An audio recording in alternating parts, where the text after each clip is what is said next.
Georgia Amar. I am an artist and owner of a gallery on Santa Fe Drive. We have been here for 17 years, and to my amazing surprise, I had the busiest season with the COVID that I had ever had, so I don't know what to say. I became an artist because it allowed me to be my own boss, do what I like whenever I want, and that's the good reason for it. During the COVID, I continued my life as normal.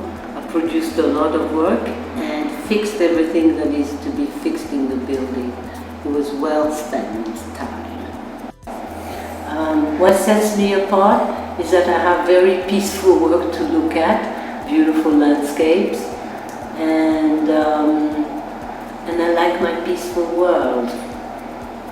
I live in the building, so the gallery is open most of the time. You're welcome to come in and explore what we have to offer you.